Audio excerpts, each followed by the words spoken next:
Bom dia, bom dia, bom dia!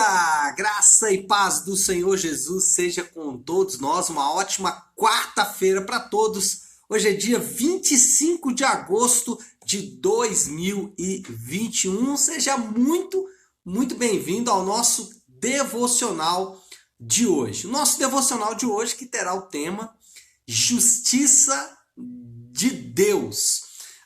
Nesses dias eu tenho falado aí, né, sobre o Evangelho, e eu tenho dito que o Evangelho ele tem resposta para as grandes questões do homem. A boa notícia de Deus, de como Deus salvou o homem, ela não só é a boa notícia de como Deus salva o homem, ela também é a maneira de Deus responder aquelas grandes interrogações que nós carregamos ao longo da nossa vida inteira. E esta semana é uma semana em que eu separei para falar sobre alguns atributos de Deus que a gente acaba ou esquecendo ou ignorando. Então eu separei essa semana para a gente focar nesses atributos, o que eu tenho chamado aí de semana da mudança da mente, para a gente passar a pensar ou começar a perceber melhor esses atributos de Deus. Já falei na segunda-feira sobre a unidade de Deus, é algo que a gente se esquece, né? Que Deus ele é ao mesmo tempo amor e ira, é ao mesmo tempo bondade e justiça. Enfim, falamos sobre isso na segunda-feira. Ontem, né, falando do profeta Abacuque, nós falamos sobre a providência de Deus. E aí é muito fácil, porque Abacuque tem o famoso texto, né? Ainda que a figueira não floresça e etc e tal. Então falamos ontem da providência de Deus. E hoje nós vamos falar do profeta Sofonias e o tema então será justiça de Deus. E aí já vale uma pergunta. Quando falamos de justiça de Deus, o que você pensa? O que logo vem à sua mente quando falamos justiça de Deus? Bom, a justiça de Deus ela está ligada no imaginário popular a Deus não deixando nenhum crime passar incólume, né? A gente já ouviu muitas vezes aquela expressão: a justiça dos homens pode falhar, mas a justiça de Deus jamais falhará. E essa é parte da verdade, mas não é toda a verdade. Por quê? Porque nós temos um problema sério com a justiça de Deus. Por quê? Porque nós queremos justiça de Deus para os outros e misericórdia de Deus para nós. Para os outros, nós queremos que Deus seja muito severo, que Deus não deixe passar nenhum crime. Mas para nós mesmos, nós queremos que o Senhor tenha misericórdia, até porque Deus sabe que situações atenuantes nos levaram a tomar aquelas atitudes. Então, quando a gente fala sobre justiça de Deus, a gente pode incorrer nesse erro, o erro da justiça própria. Não, mas eu sou muito bom, faço mal para ninguém. Então você, quando pensa assim, você está pensando um pouco equivocado sobre a justiça de Deus. Bom, deixa eu contextualizar o assunto aqui dentro do profeta Sofonias, para que a gente possa então construir o nosso raciocínio desta manhã. O profeta Sofonias é o profeta nobre. Nós já tivemos aí os profetas, né, de vários tipos, e Sofonias é conhecido como profeta nobre. Por quê? Porque ele era neto de um rei muito importante da nação de Israel, na verdade do reino do sul, né, da nação do sul, do reino de Judá, que era Ezequias. Ezequias foi um bom rei e Sofonias era neto deste bom rei que foi Ezequias. Com isso, ele tinha acesso à nobreza. Sofonias era um homem que vivia nos corredores dos palácios, ou nos corredores do palácio real do Reino do Sul. Contudo, ainda que não seja um profeta tão popular como, por exemplo, Naum ou Abacuque, mas ainda assim os pecados são os mesmos, não tem nada de novo em relação às advertências de Deus. Deus vai falar aqui no capítulo 3, versículo 3, sobre os mesmos problemas. A aristocracia que oprimia os pobres, os líderes que não faziam justiça, os juízes, os governantes que eram corruptos, e os profetas, os sacerdotes, os líderes religiosos que eram infiéis. Então, esse problema era o mesmo problema que os outros profetas vinham relatando, os profetas anteriores vinham falando. Só que Sofonias, ele destaca em toda a sua profecia o chamado dia do Senhor. Sofonias, em toda os seus escritos, e é interessante também perceber que Sofonias, ele, ao contrário, por exemplo, de Abacuque, que fez ali um raciocínio inteiro, completo, né? Você percebe ali Abacuque falando, Deus respondendo, Abacuque falando, Deus respondendo, meio que seguindo uma lógica. Sofonias não. Sofonias, ele escreveu pequenas crônicas, né? Pequenas profecias para vários grupos, até mesmo para grupos estrangeiros. Aliás, escreveu bastante para grupos estrangeiros. Então, Sofonias, em toda a sua profecia, ele destaca o dia do Senhor. O que é o dia do Senhor? É quando Deus vai colocar todas as coisas no seu devido lugar. É aquele dia onde a volta do Senhor Jesus vai estabelecer literalmente o início do reino de Deus de forma definitiva. Então, Sofonias, você vai perceber isso, ele vai sempre profetizar o desastre da época dele, que há muitos anos atrás, e um período de reino, de paz lá para frente, que a gente ainda nem experimentou, só para que você tenha uma ideia. Mas o ponto central é que, para Sofonias, esse reino de Deus, esse dia do Senhor, é um dia onde Deus vai fazer justiça plena, onde Deus vai aplicar a sua justiça plena. Deixa eu dar um exemplo aqui do próprio livro, capítulo 3, versículo 5, que diz assim, olha só, Sofonias 3, 5. No meio dela está o Senhor, que é justo e que jamais comete injustiça.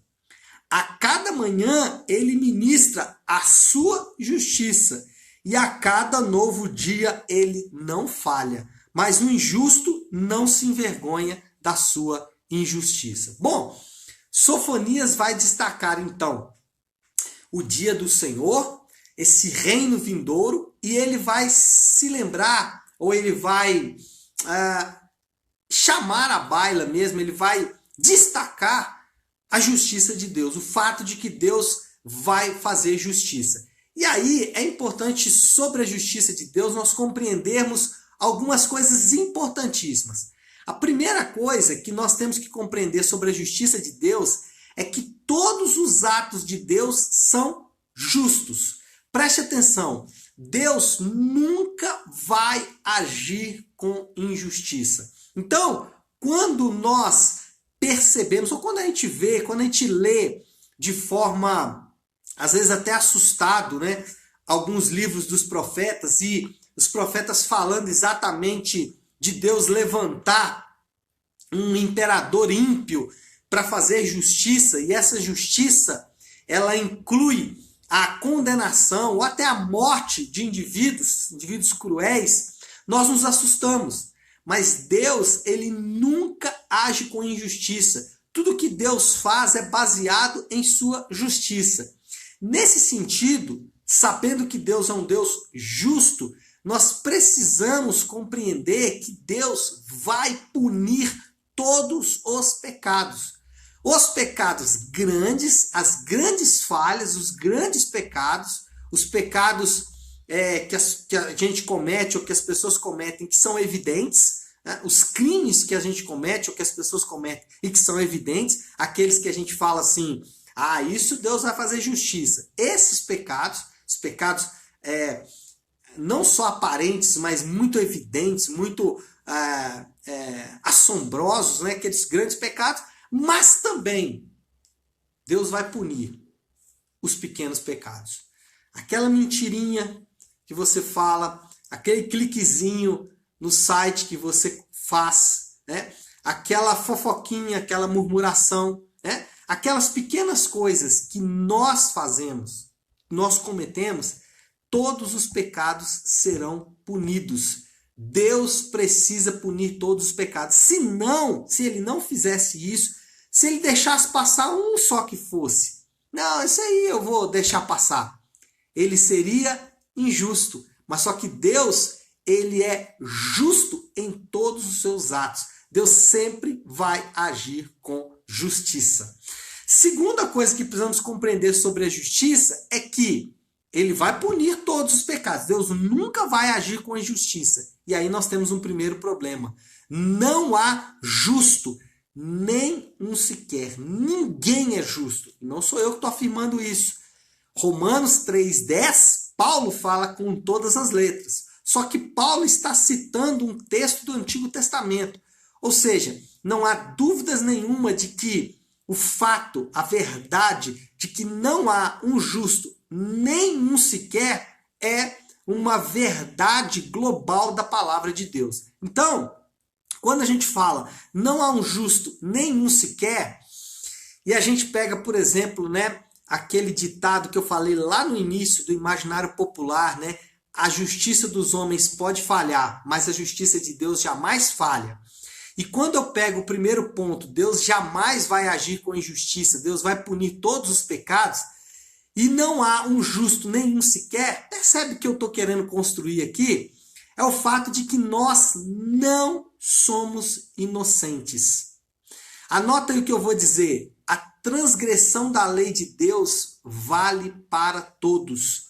Todos nós somos transgressores da lei de Deus.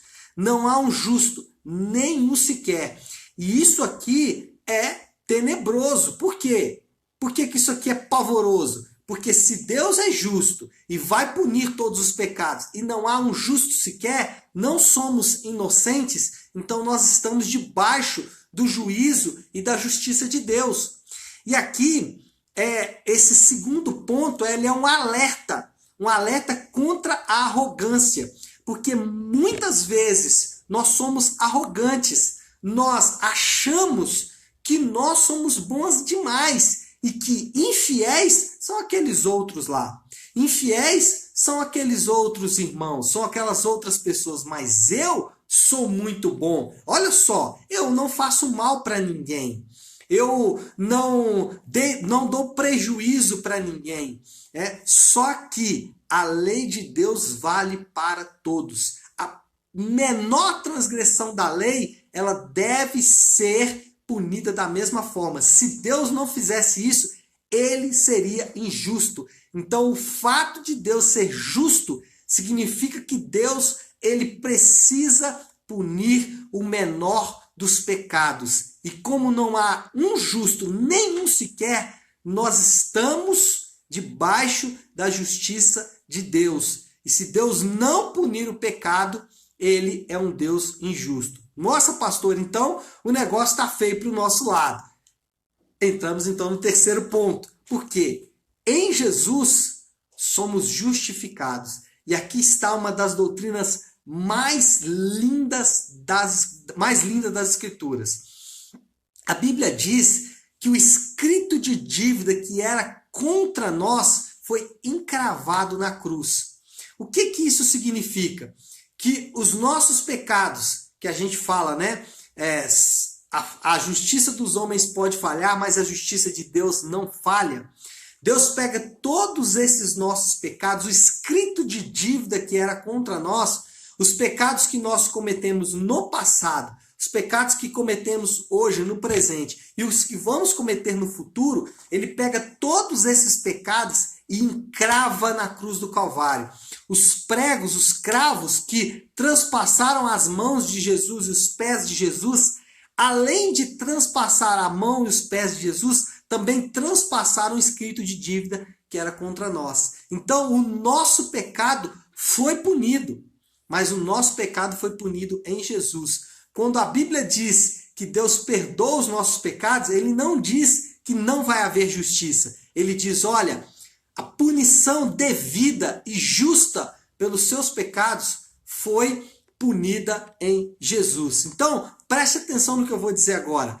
Por causa de Jesus, nós temos uma nova posição diante de Deus. E para isso, tem que ser humilde, para aceitar que não é as nossas justiças que não são os nossos bons atos que vão nos tornar justos diante de Deus. Se no segundo ponto não há um justo sequer, nós não devemos ser arrogantes de achar que somos melhores do que aqueles outros. Nesse terceiro ponto, nós temos a afirmação disso. Precisamos ser humildes, porque os nossos pecados, eles não foram simplesmente esquecidos. Eles foram levados, colocados sobre Jesus. Jesus aceitou a punição dos nossos pecados no nosso lugar. Então, isso nos faz humildes, porque a nossa posição, ela não depende de nós mesmos. A nossa posição, ela depende daquilo que Jesus fez por cada um de nós. Então,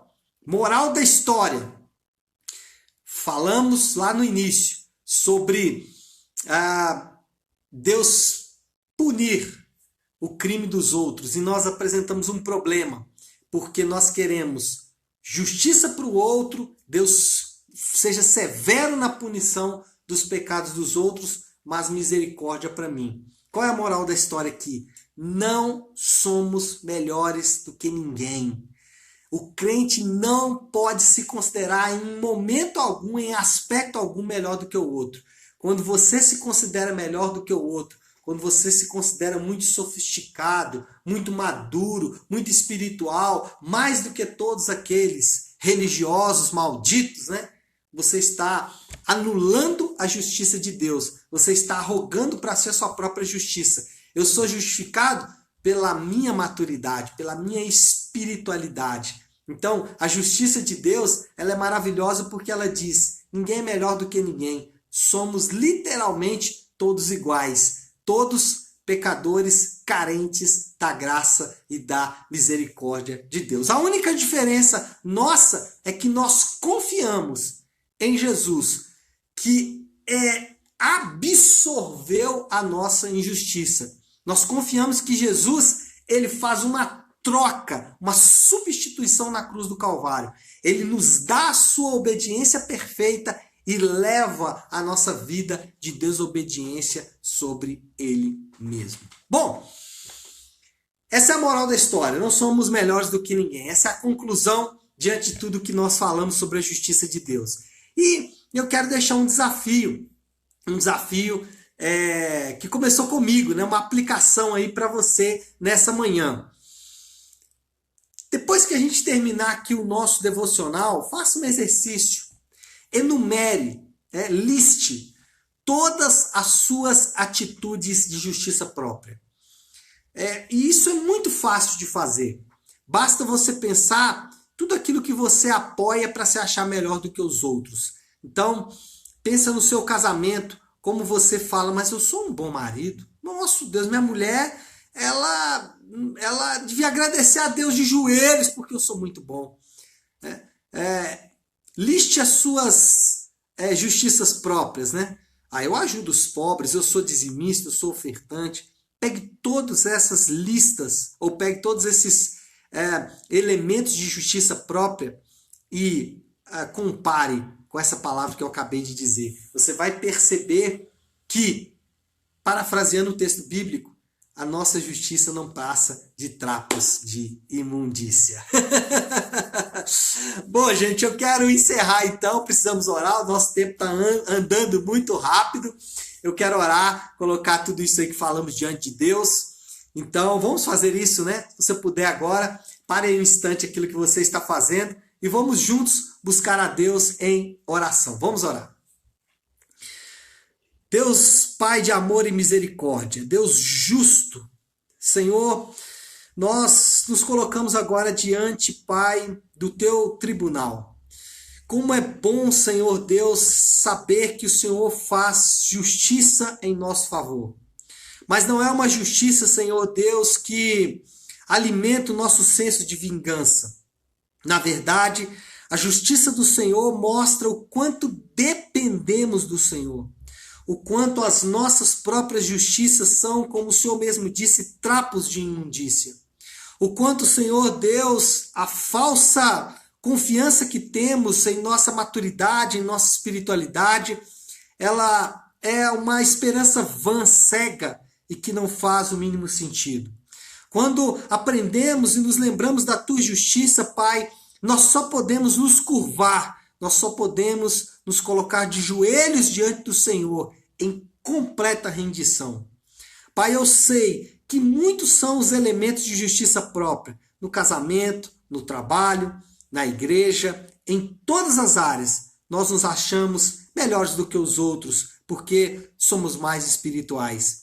Mas não é isso que a tua palavra nos ensina. Ela ensina exatamente o fato de que nós somos carentes da tua graça e da tua justiça. E é, Senhor Deus, com esta verdade no coração que nós oramos, pedindo que o Senhor nos ajude todos os dias a viver de acordo com essa verdade. Assim nós oramos, em nome do teu santo Filho Jesus. Amém, amém e amém. Amém, pessoal? Bom, então é isso. Eu quero encerrar o nosso devocional de hoje, só fazendo aqui um convite para vocês. No próximo sábado, às 9 da manhã, nós vamos ter uma aula especial na Igreja Nave, onde nós vamos falar sobre empreendedorismo missional. Então, depois dá uma olhadinha nas nossas redes sociais, na minha, da Igreja Nave, tem todas as informações lá, mas olha, não perca, nós vamos unir dois elementos muito bons. Primeiro, nós vamos unir o empreendedorismo. Segundo, nós vamos unir também as missões para ensinar um pouco sobre essa verdade, tá bom? Então, no próximo sábado, a partir das 9 horas, você é meu convidado especial. Fique com Deus, Deus abençoe, ótima quarta-feira para todos nós.